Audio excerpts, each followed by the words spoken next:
So today, I know this will be a bit weird for some of you, but today we are going to talk about a bit about what we've learned about moderation.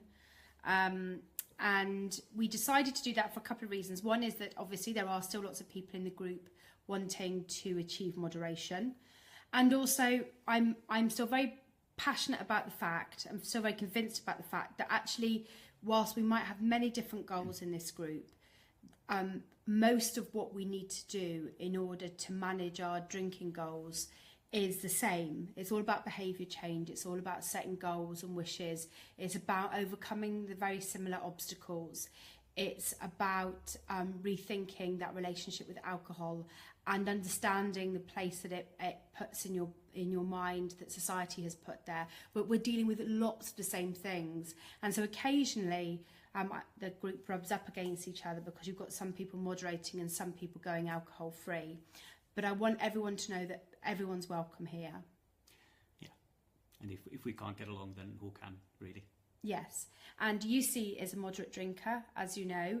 He will occasionally have some beer. He's learned a lot from his own moderating journey, and he's really good at reminding me that there's another perspective on things, and it is our different perspectives, our different backgrounds, our different tools and techniques, our different relationship to the world that means that we together, all of us, bring a vast amount of experience into the group that we can share.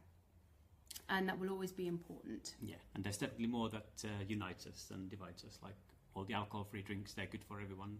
Yay! All the tips, tools, techniques. Yeah, I watched all those pregnant women coming to the event last Sunday, topping up their bags full of stuff, ready for their 9 months of pregnancy. 9 months. Guys, we're on it for a longer term, I tell you. Yes. He's rolling his eyes at me. Anyway, so that's our little bit of our party political broadcast, I guess, at the start of this. But and so I'm glad you're here, whatever your goal. And we're going to talk to you a little bit about what we've learned from the group and from your experiences about moderating. And I've always said that that we've learned a lot from having such an active group over the last 2 years. You are dealing with your own personal goal and how that's going. But what we get to see is all of you as a collective, as a group. And from that, we can see patterns of behaviour which are quite common. We can see tips and techniques that are quite common. We can see pitfalls that are common. And so today is about sharing some of those with you. Yeah, and there's some things that are different. I mean, obviously, if you are giving up completely, that makes life slightly different from if you're moderating. But fundamentally, yes, they're very similar things. So, first of all, one of the things that we often talk about is taking a break, regardless of what your goal is. Seeing what 30 days feels like, 60 days, 90 days, even longer. Whatever it is, taking a break is a good idea. But why might that be? Well, for all of you that have gone through different stages of trying to change your drinking, and we've all tried to moderate at some point or another regardless, you will realise that until you've gone a period of time without having a drink, you don't know what all those triggers are. You can't begin to understand and question that inner critic in your head and realise that actually that's the thing that is also stopping you. So it's not just your mates down the pub. As much as we'd like to blame them for everything, we'd love to blame all sorts of external sources for our drinking behaviours. Until you've done a month, you don't realise how much of that is internal, how much of that is a myth that you've created yourself as an excuse to drink, how much things are a habit, because until you stop to take notice, you don't realise that what you've done is created a habit and a reward structure that means that at 6 o'clock every day while you're cooking, you open a bottle of wine, for example. You need to be able to step back in order to see all of that. Yeah, and I guess in many things, it's only when you give up something you realise what it means for you, either in a good way or a bad way. So yeah, it's exactly the same with alcohol. If you give up, you might realise that, okay, I don't miss these things, but actually those things are quite nice, so I'd like to keep them, drop them, whatever they are. Or these things are particularly hard for me to deal with that I didn't realise. Also, a month gives you a chance to experience at least one stressful day. I'm pretty sure you'd have more than that, but one stressful day, one argument with a family member, one social event where someone's put you under pressure, one party. Work night out. Yeah, you would have experienced a number of firsts. Now, it might not be your first birthday, your first wedding and some of those other things, but you'd have got through the hump of a number of firsts and began to understand what that feels like to feel without something that you're used to having. And I think that's also really important, and that's why at least a month is a really good test bed. Yeah, and that's a question we get all the time, like, okay, how many weeks, how many months do I have to be without? And nobody knows. No. I mean, I guess a month's the minimum, but for most people it's probably a bit more. Like, I think when I finally cracked my moderation, I think I went without for a year and a half, but I'm a very slow learner. I don't think that's true, right? You've got a PhD in everything. Oh, that is a slow learner, isn't it? A PhD. Took me many years.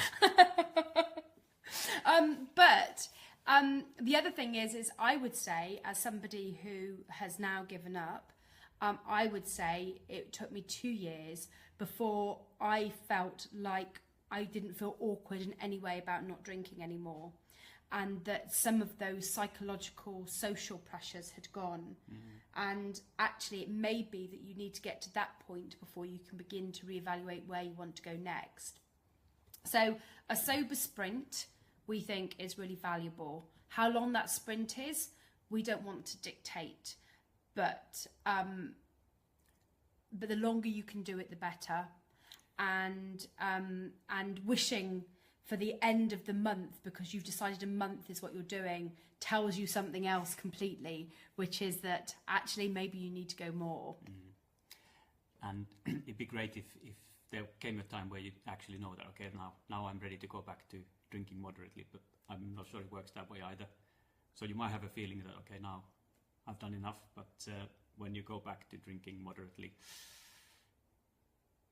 you never know. So you just have to try it, see how it goes.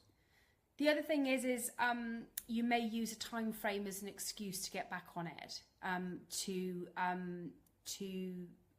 plug into the inner critic that's going, this is too difficult, this is too hard, and you can go, oh, I've done a month, and use that as really an ambivalence point, and then just go, right, that's it, a month, I did a sober sprint, I've proved a point. So also, I don't want thinking about moderation or about doing a sprint of a month as being a hard and fast point, because actually what it could do is play into your inner critic who's still finding it quite difficult after a month. And so actually you really need to say to yourself, right, I've got this far, what have I learned? What does it mean? Will it do me any harm to go any longer?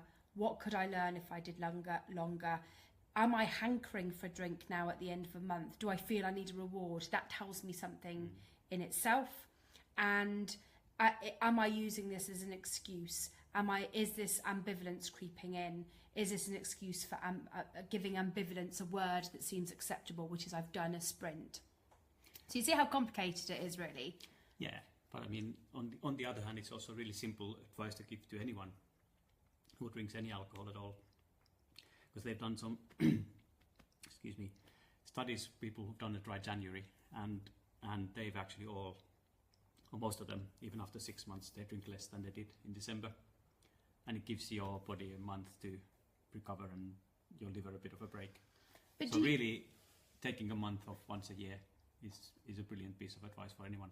Well, it's not going to do you any harm, but what I'm interested in is there must be a big difference between people who take a month off because they're trying to assess their drinking and might plan what happens at the end of that month going forward, compared to the people who go, I did it as a sponsored thing and I'm going to cane it on the 1st of February. They probably not even filled in the questionnaire because they caned it on the 1st of February. So there is something about... Well, I mean... if your intention isn't to raise money, save money, and instead you're doing it as a test for yourself, then I think that making sure that you ask yourself the right questions at the end of that sober sprint is really important. Yeah, but I think if you do take a month off, everyone realizes that they realize just how big a part alcohol is in their lives. So we see it all the time in dry January and sober October. people started, oh, this is nothing, I can do a month standing on my head. And after a week, everyone's like, this is really hard. So it does tell you something really quickly. And what people do with that understanding, that's up to them.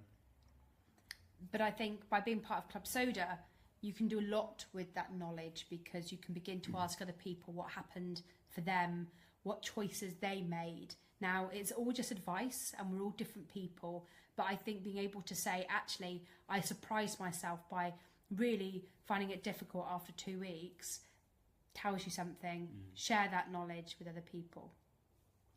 The other thing that I found really interesting is going alcohol-free is a really easy goal. You're saying that I'm taking this out of my life, and if I do that, I will achieve all these things. So in our WHOOP structure, our wish, our outcome, obstacle plan, we are able to say something very definite. I am not drinking anymore. I am not drinking for 3 months, 6 months, 9 months, whichever it is, but I am not drinking. That thing is not important to me now for the next however long a period you're doing it for. But when it comes to moderating, we often say, that's it, I'm moderating. And what I've discovered from all of you is that that's a shit goal. Basically, just a vague goal. I'm cutting down, I'm moderating, doesn't work. Now, Jussi may tell me I'm wrong. No, I think you're pretty much right. I'm right! You heard it here, everybody. I'm right. Why am I right? Well, because if you really are serious about moderating, you have to have a really firm goal. So you have to almost write it down, like, I will only have 2 pints on a Friday and Saturday night, nothing from Sunday to Thursday. Or 1 bottle of wine per week, or whatever it is. But you have to have numbers and dates. Why? Well, because otherwise it's, if you just say, oh, I'll cut down a little, that doesn't mean anything. And it's so easy to slip saying, well, I'll just have 1 more. And I'll have a little tomorrow night instead. Yeah. So you have to have really strict rules, and you have to have some sort of almost like a punishment if you fail to obey your rules. So what would your punishment and reward be? Well, then? I mean, some people use that if you only allow two drinks per night and you have 3, then you can't have the other one the following day, or whatever that might be. But you have to be strict, because it's so easy to start bargaining that, oh, I'll just have 1 more, and I'll just have 2 more, and I'll make it up next week. I'll have no more next week, and then next week comes, you'll go, oh, well, that was last week. It really is very easy, if you don't have very strict goals around your moderation, to slip. You will be able to find exception after exception after exception after exception, without a doubt. It's been a stressful day. It creeps in really easily. So you need to have cast iron rules, and the WHOOP works really well for this. What is your wish? My wish is, when I go out on Friday and Saturday nights, that will be the only nights I drink, and I will have a maximum of 2 drinks. Or I will only drink when I'm out, or I will name some more. Well, whatever. I mean, it doesn't have to be the amount of drinks and days. Like, for me, it's more the feeling. So when I start to feel a little bit tipsy, that's it. That's the end of my drinking. What does a little bit tipsy feel like? Well, because I've never felt just a little bit tipsy, right? Well, it's when you start feeling the buzz, basically. That's it. But once you feel the buzz, don't you want to just carry on drinking to make that buzz happen a bit more? No. You can stop yourself. I can. How do you stop yourself? I just do. Now, this is why I'm not the best example of these things, because I just stopped enjoying that feeling. So that's made my life really easy. But that's interesting, because you stopped enjoying that feeling, whereas for many people you will enjoy that feeling. So actually the hardest thing about moderating is drinking any alcohol, because once you've drunk 2 glasses or 2 drinks, it will affect your brain. Don't forget, alcohol is a mind-altering drug. When you're drinking it, it will be altering your brain, and it will be altering your brain to say, well, that goal you set yourself doesn't really mean that much anymore, because this is really fun feeling, and you want to have more of that fun feeling. If you can remember the goal. If you can remember the goal to begin with. So it is true that, so for Jussi, he stopped enjoying that feeling, but for most of us, we enjoy that feeling, and so that becomes the real danger point, which is going over your planned amount. It's the same for me with cake or anything like that. It happens with all sorts of behaviour change things. Once you have something that stimulates your brain and really gets you, changes your feeling or your perspective on the world, then it actually becomes harder to keep to your goals. So what you'll find as a moderator is that your alcohol-free days may be a bit easier. But what you will also find is you're probably thinking about alcohol a lot more because you're planning your drinking days. So you've got lots of challenges there already. You're thinking about alcohol more often. You might even be looking forward to your 2 drinks on a Saturday night. And then once you've got those 2 drinks in your system, a lot of psychological things will be happening. First of all, you'll feel relief because you've been thinking about it all week. You will have some alcohol in your system, so it will impair your judgment in your decision making. You'll get a bit of a buzz, which you'll be enjoying, and so on. So it really is a challenge to keep to those goals. But unless you set strict rules, then actually what will happen is you will feel a sense of failure very quickly, and then you'll want to you'll want to give up because you failed. Yeah. And the rules will have to be realistic as well. But you can't say, oh, I'll just have seven drinks tonight, because that's probably not going to work for anyone. You might be able to stop at 2. You'll definitely not be able to stop at 7, right? So what techniques? So set your wish, but make your wish very specific. My wish is to only drink on a Friday and Saturday night. I use this as the example, but it's not the only one. And only have 2 drinks on each of those nights. And only drink when I've got food or whatever. The outcome part of the Whoop is, if I achieve this, I will feel like I've got a sense of control in my life. I will still be able to get up the following day and get on with the tasks that I've set myself.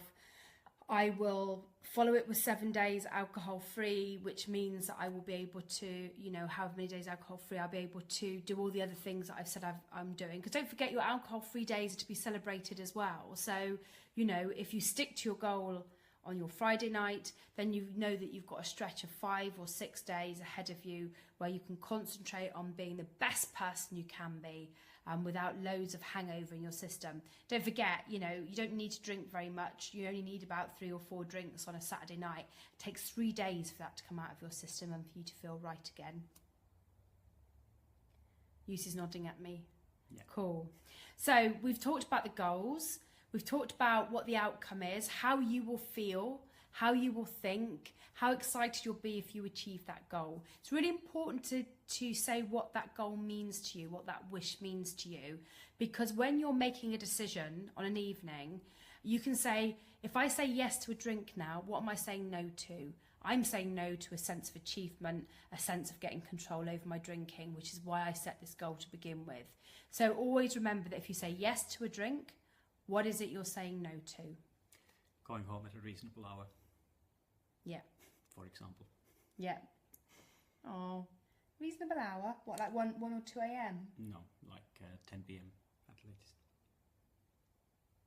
You can set your own reasonable hour. Do not feel that you have to be determined by what a reasonable hour is by UC. It's just an example.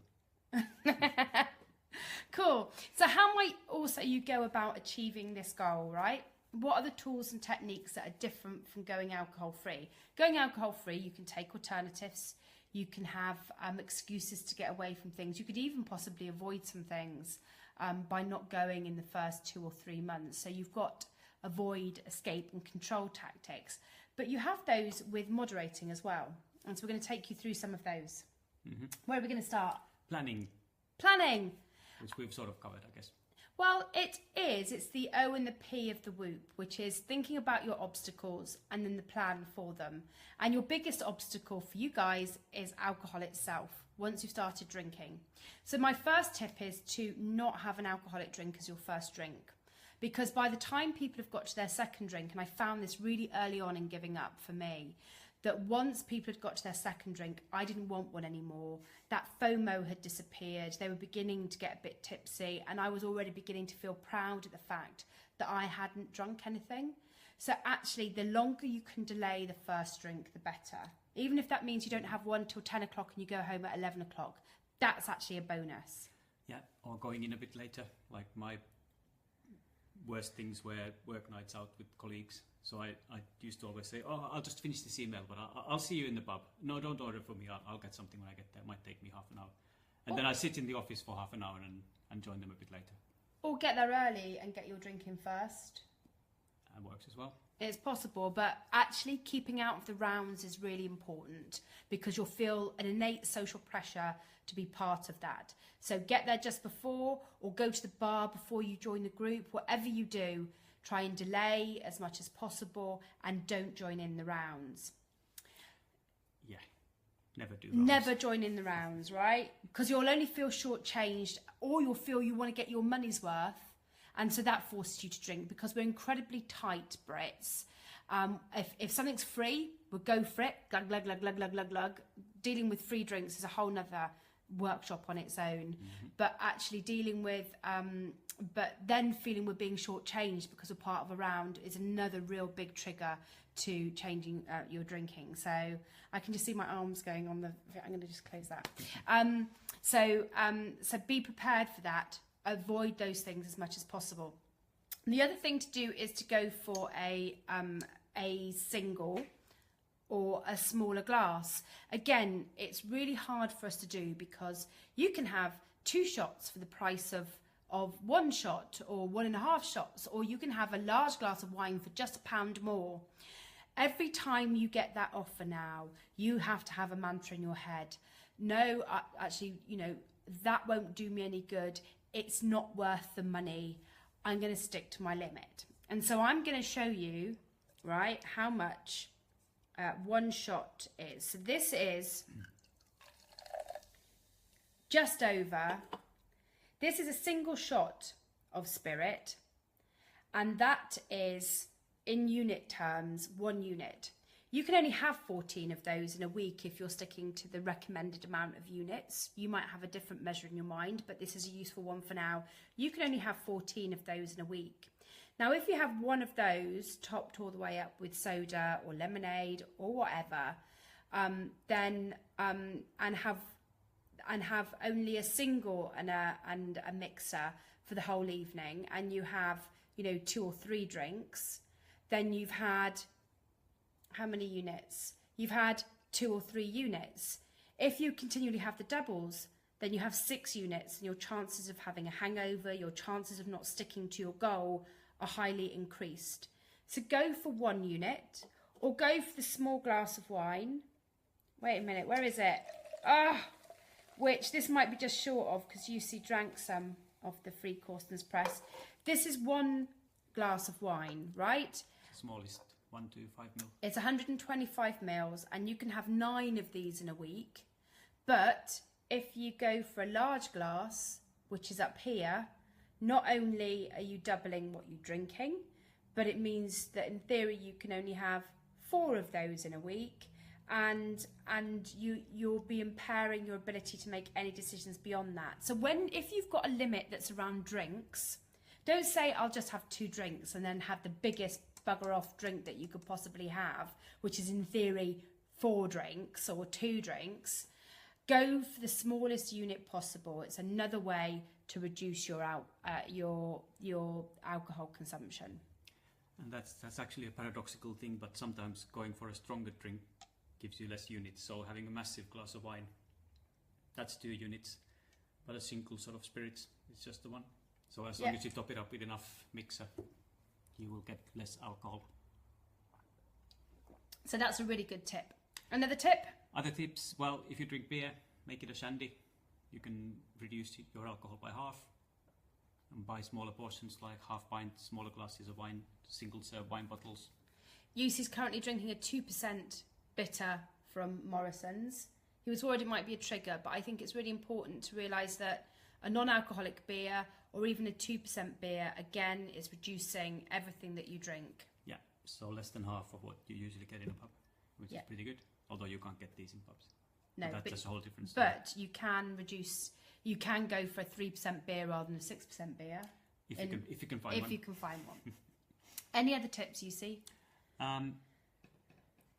Well, I mean, because you obviously have all the great alcohol-free drinks, so you can swap, have a non-alcoholic beer, then a regular beer, and swap them around. And be really careful. You know, do the same research as you would do if you're going alcohol free. Go to the bar, ask them what alcohol-free drinks they've got. Start with one of those first, then move on to something with a low ABV. Then you'll know exactly what you're going to order for your next one. The more planning you've put in place, the better for all of those pitfalls. Yeah. And ever since I started doing it, I've noticed there's so many people, they go to the pub and they look at the pumps, like checking them very carefully. And what I suspect most of them are doing, they're looking at the ABVs to find the lowest one. More people do it than you think. Yeah, I used to do it all the time. Cool. Let's move on to lapsing as a moderator. Because you do lapse, you will go over the amount that you set yourself. You will drink on a day that you hadn't intended to. You will, you may find that that it's crept up slowly over a week because you made some exceptions, and then suddenly things have changed. And the rules are the same around lapsing, which is you need to put it down to experience. Think about what it was that triggered you to lapse. Think about how you're going to plan for that in the future. Start again the next day. Do you have to adjust your rules? Because that is possible. You might say, okay, this is unrealistic. I'll go for 3 drinks rather than 2 per night. But don't use that as an excuse just to really widen your goals. No. You're about finding a place which is happy for you. And so the important thing is to get back on it the following day. The worst thing you can do is do what anyone does and go, oh, I'm a complete failure. I didn't manage to stick to my goals. Oh, well, I'll just have to, I can't moderate clearly, and just start chugging away. And suddenly you get to another month down the line and your moderation lasted 1 week. So the important thing is not to see it as a failure, but to see it as a learning, and to pick right up the following day and work out what it is that you need to do next time. And yeah, keep tracking what you're drinking, and are you still within your goals? Yeah. Do you need to punish yourself by having nothing now the following weekend? You can do that too. If you want to. Anything else about pitfalls and lapsing? I think we've sort of covered that a little bit earlier as well. Cool. Okay, so we've talked about some techniques you can use for reducing how much you drink, some techniques for delaying your first drink, some techniques for getting back on track if you feel that you haven't achieved it. But most of all, we've taken you through the whoop, which is setting a really clear and tight wish, thinking about the outcome you want to achieve if you achieve that wish, looking at some of the obstacles for you, whether it's a particular night out, whether it's particular social situations, whether it's even a particular drink. Is your pitfall wine? Do you need to move to a spirit with a long mixer? That sort of thing. So think about your obstacles and what you're going to plan to do about those. Are you going to make sure you opt out of rounds? Are you going to make sure you book a cab to pick you up at a certain time, or an Ocado delivery to come at like 11 p.m. so that you know you're going to have to leave early enough? Or are you going to pick a lower ABV drink? Are you going to do a sober sprint and take some time off so that you can give yourself a break before you decide what moderation means for you? Most importantly is, are you committed? Because you need to be 100% committed to any behaviour change, whatever that is. And the more effort and time and practice you put into moderating your drinking, the more likely you are to achieve your goal. And again, that's no different whether you're going alcohol free or whether you're moderating. It takes practice, reflection, learning, trying new techniques, immersing yourself in the subject, learning from others, before you can then really work out what it is about you and your behaviour that needs to change. Because, you know, we're like chalk and cheese. You know, our drinking habits were different to begin with.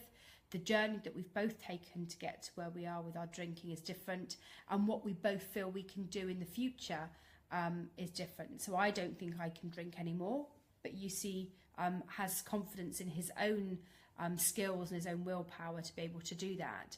And I'm in awe of that, but that took practice from Jussi and lots of other efforts. And mine several takes years of trying and learning and failing. And mine took practice too, just in a different way. And I'm not willing to jeopardise that because I will lose too much. I'm not sure about you. Well, I'm very happy where I am, and we'll see how it goes. So I hope that helps some people. I haven't seen any particular questions, but watch this back. You can ask questions underneath the video at any point in time, and we will pick up this issue again. If you think it's worth us doing a little bit, we will do more about moderation, and we're thinking a lot more about how we develop content that suits both. But I will always reiterate, we've got more in common than we have that's different. So do learn from each other. And those of us going alcohol free, respect those who are trying to moderate it and go through that journey and that part of their journey. And vice versa. And vice versa. And we'll all learn from each other. Cool. Right. There you are. Jussi's done another webinar. Wow. Don't you think he should do more? Don't you think he should do more? Don't you think he should do more? I think that was a yes. I can't see any. Wait a minute. Any hearts flying they're a bit about. time delayed. Hearts. I want hearts. Hearts. I want Steve. Drink. Hi, Steve. Drink Steve's beer. Ah. Right. Okay. All right. Bye. Bye.